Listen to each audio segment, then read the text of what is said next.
अमरीकी सदर बाइडन सदारती दौर से दस्तबरदार। कौम के नाम खत सोशल मीडिया पर जारी कर दिया, जिसमें कहा कि वो अपनी बाकी मुद्दत के दौरान बतौर सदर अपने फ़राइज़ की तकमील पर तवज्जो देंगे। डोनाल्ड ट्रंप के साथ पहले सदारती मुबाहिसे में बुरी कारकर्दगी पर बाइडन को तनकीद का निशाना बनाया गया था। उनकी अपनी डेमोक्रेटिक पार्टी उन पर दस्तबरदार होने के लिए दबाव डाल रही थी। सदर बाइडन ने कहा है कि वो अपने फैसले के बारे में इस हफ्ते कौम से बात करेंगे।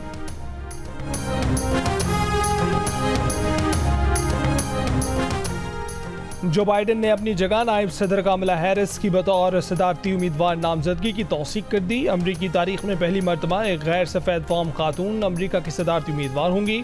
कमला हैरिस ने कहा कि सदारती उम्मीदवार के लिए सदर बाइडन की तौसीक एहसास है। डेमोक्रेटिक पार्टी से नामजदगी के हसूल और सदारती इंतखाब जीतने के लिए पुरज़्म हूँ। कमला हैरिस की मुतवक्किल सदारती उम्मीदवार होने पर ट्रंप का खुशी का इजहार। कहा कि सदारती इंतखाब में कमला को हराना आसान होगा। बोले बाइडन सदर का इंतखाब लड़ने और बतौर सदर खिदमत अंजाम देने के काबिल नहीं और न कभी थे। बाइडन ने जो नुकसान पहुंचाया उसका बहुत जल्द अजाला करेंगे। हाउस स्पीकर माइक जॉनसन ने सदर बाइडन से फौरी मुस्ताफ़ी होने का मुतालबा कर दिया।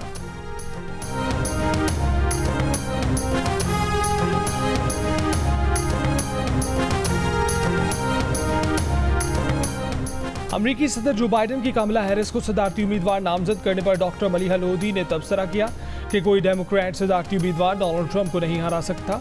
रिपब्लिकन पार्टी के रहनुमा अर्जुमंद हाशमी का कहना है कि कमला हैरिस की बजाय कोई दूसरा डेमोक्रेट उम्मीदवार बेहतर कारकर्दगी दिखा सकता था, मगर डोनाल्ड ट्रंप के सामने कमला हैरिस का जीतना तकरीबन नामुमकिन है।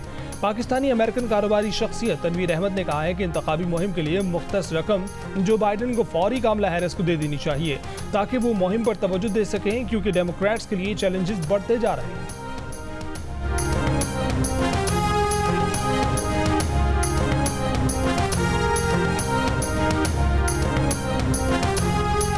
अहम खबर दें, अमेरिका के सदर जो बाइडन पर दोबारा सदारत का उम्मीदवार बनने से दस्तबरदार होने के लिए दबाव इंतहाई हद तक बढ़ गया है। इस वक्त हमारे साथ मौजूद हैं कंट्रोलर जियो न्यूज़ इंटरनेशनल नसीम हैदर, जिनके पास इस हवाले से वर्ल्ड एक्सक्लूसिव है। सीनियर डेमोक्रेट रहनुमा से बात हुई है अब से कुछ देर पहले। उन्होंने कहा नाम जाहिर न करने की शर्त पर कि 90% इम्कान है कि जो बाइडन एक हफ्ते के अंदर यानी 7 रोज में इस बात का ऐलान कर सकते हैं कि वो दस्तबरदार हो रहे हैं। और फिर मैंने एक और सीनियर डेमोक्रेट रहनुमा से इस बात की तस्दीक करना चाहिए तो उन्होंने एक स्टेप आगे बढ़कर ये बताया कि 99% इम्कान है कि जो बाइडन अगले बुध तक ये ऐलान कर देंगे कि वो दोबारा इलेक्शन लड़ने से दस्तबरदार हो रहे हैं। जियो न्यूज़ ने 19 जुलाई ही को खबर दे दी थी कि जो बाइडन दोबारा सदारती उम्मीदवार की दौड़ से दस्तबरदार हो रहे हैं। कंट्रोलर जियो न्यूज़ नसीम हैदर ने खबर दी थी कि जो बाइडन बुध से पहले ही ऐलान कर देंगे कि वो सदारती दौड़ में मज़ीद शरीक नहीं रहेंगे। जो बाइडन और उनकी इंतखाबी मुहिम का इसरार था कि बाइडन जल्द दोबारा इंतखाबी मुहिम शुरू करेंगे, मगर जियो न्यूज़ की वेबसाइट पर भी खबर मौजूद है कि जो बाइडन का इंतखाबी सफ़र इख्तिताम को पहुँच गया। फ्रैंकफर्ट वाक़े पर पाकिस्तान का सख्त रद्द-ए-अमल। कौंसल खाने के तहफ़्फ़ुज़ में नाकामी पर जर्मनी से शदीद एहतजाज। सफ़ीर की दफ्तर ख़ारजा तलबी। पाकिस्तानी कौंसल खाने पर हमला आवर अफ़गान शहरियों के खिलाफ सख्त एक्शन का मुतालबा।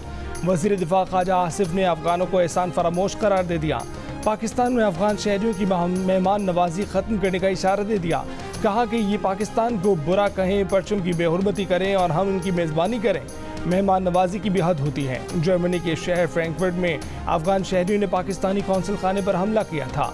पथराव करके इमारत में घुसे थे, पाकिस्तानी परचम उतार दिया था। फ्रैंकफर्ट पुलिस ने इब्तदाई तहकीकात से पाकिस्तानी हुक्काम को आगाह कर दिया। पाकिस्तानी कम्युनिटी से भी पुरसकून रहने की अपील कर दी। वज़ीर इत्तलात तज़ाहर ने खबरदार किया कि अगर कोई पाकिस्तानी वाक़ई मुलव्विस निकला तो उसका शनाख्ती कार्ड और पासपोर्ट मनसूख कर दिया जाएगा।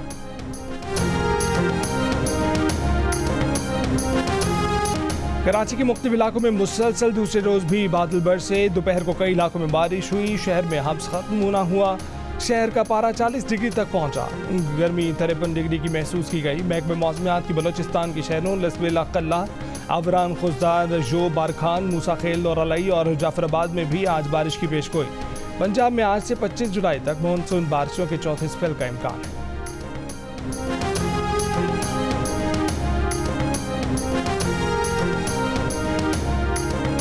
पंजाब, खैबर पख्तूनख्वा, सिंध और बलोचिस्तान के मुख्तलिफ इलाकों में गर्मी की शिद्दत बरकरार। सबसे ज़्यादा दर्जा नौकुंडी, दालबंदीन, तुरबत में 45 डिग्री सेंटीग्रेड रिकॉर्ड किया गया। अटक और जैकबाबाद में 44, बहावलपुर, सक्खर, दादू में 43, डेरा गाजी खान, मुल्तान, सिब्बी, नवाबशाह, पेशावर में 42, कराची, सरगोदा, साहिवाल, डेरा इस्माइल खान में 41, इस्लामाबाद में 40, कोयटा में 37 डिग्री सेंटीग्रेड रिकॉर्ड किया गया।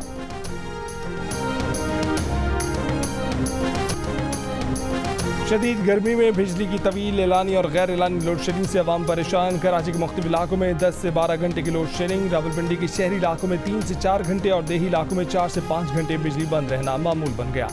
गैर एलानी लोड शेडिंग से ट्यूबवेल और फिल्ट्रेशन प्लांट से पानी की सप्लाई भी मुतासर। पेशावर में भी लोड शेडिंग का दौरानिया बढ़ गया। जुमे के रोज तूफानी बारिश से मुतासर कोहलो बारखान ग्रिड स्टेशन की हाई ट्रांसमिशन लाइन की मुरम्मत का काम जारी। केस्को ज़राए के मुताबिक 24 से 36 घंटे तक कोहलो और बारखान की बिजली बहाल कर दी जाएगी।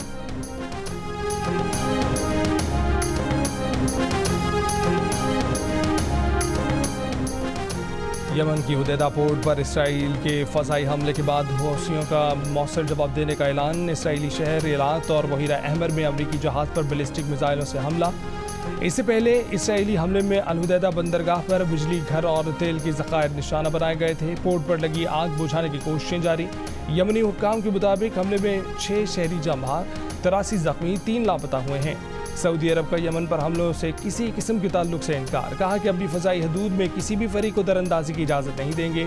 सेक्रेटरी जनरल अक़वाम मुत्तहिदा का इसराइली हमले पर गहरी तशवीश का इजहार। गज़ा और लिबनान पर भी इसराइली हमले जारी।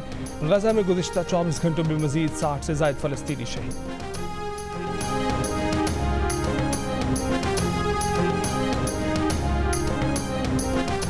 कराची में पिकनिक मनाने के लिए हॉक्स में जाने वाली फैमिली पर स्ट्रीट क्रिमिनल्स का हमला। लूटमार में फायरिंग से खातून और बच्ची जख्मी हो गए। मुलजमान पर्स और मोबाइल फ़ोन छीन कर फरार हो गए। DIG साउथ ने DSP माड़ीपुर से वाक़े की वजाहत तलब कर ली। SHO माड़ीपुर को शोकॉज नोटिस जारी।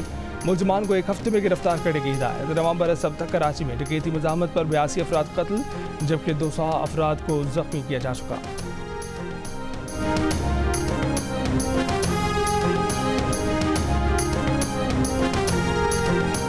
वज़ीर आला पंजाब मरीम नवाज की ज़ेर सदारत इजलास। टेक्निकल एंड वोकेशनल ट्रेनिंग इदारों में जापानी, जर्मन, अरबी और दीगर ज़बान के कोर्सेज मुतारिफ कराने की मंजूरी। मरीम नवाज की टेफ्टा प्रोजेक्ट्स पर पब्लिक प्राइवेट पार्टनरशिप को फ़रोग़ देने की हिदायत। गुजरावाला में PFUJ की फेडरल एग्जीक्यूटिव कमेटी का इजलास। गवर्नर पंजाब सरदार सलीम हैदर ने खिताब में कहा कि आज जो मुश्किल सूरत हाल है उसकी जिम्मेदार सिर्फ सियासतदान नहीं, यहाँ सिर्फ सियासतदानों का एहतसाब करके मुल्क को आगे बढ़ाने की कोशिश की गई। मुल्क आगे जाने की बजाय पीछे चला गया। अगर नौजवान तबका मायूस हो रहा है उसके जिम्मेदार ताकतवर तबका है। सबसे ज़्यादा जिम्मेदार हम सियासतदान हैं। सियासतदानों का एहतसाब भी दवातर से हो रहा है। तकरीब में सिंध से आए सहाफ़ियों ने गवर्नर पंजाब सरदार सलीम हैदर को अजरक पहनाई। तकरीब से वीडियो लिंक पर खिताब में वफाकी वज़ीर इत्तलात अताउल्लाह तारड़ ने कहा कि PFUJ के इजलास पर पुलिस कार्रवाई की इंक्वायरी होनी चाहिए। सहाफ़ियों से मुशावरत के बाद ही डिजिटल राइट्स के मामले पर पेशरफ्त हो।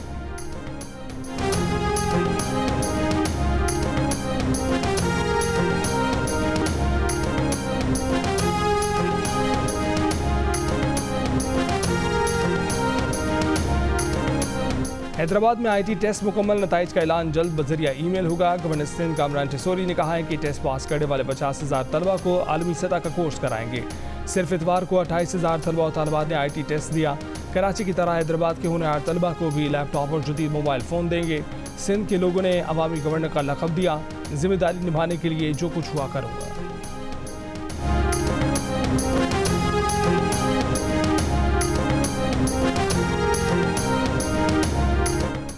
खाना काबा को गुस्ल देने की सालाना तकरीब। हरमैन इंतज़ामिया, कस्बा फैक्ट्री, आला सऊदी हुकूमती अरकान ने आब जमजम और अर्क़े गुलाब से खाना काबा के अंदरूनी हिस्से को गुस्ल दिया। डिप्टी गवर्नर मक्का मुकरमा ने सऊदी वज़ीर हज और दीगर आला शख्सियात के हमरा गुस्ल काबा में हिस्सा लिया।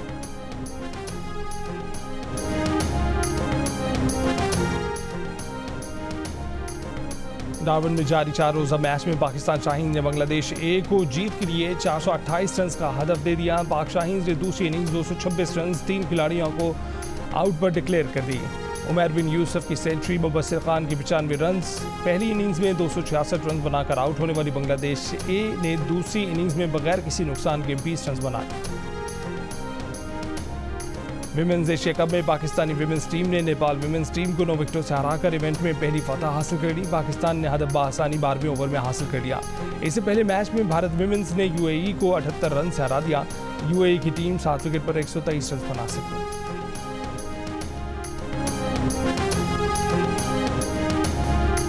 और दिल का रिश्ता ऐप पर सिर्फ एक दिन में 10,000 सार्फिन ने प्रोफाइल अपग्रेड कराकर प्रीमियम सार्फ बनने का रिकॉर्ड बना लिया। डिस्काउंट ऑफर के बाद सार्फिन की बड़ी तादाद ने फ़ायदा उठाया। ये डिस्काउंट ऑफर अब भी जारी है।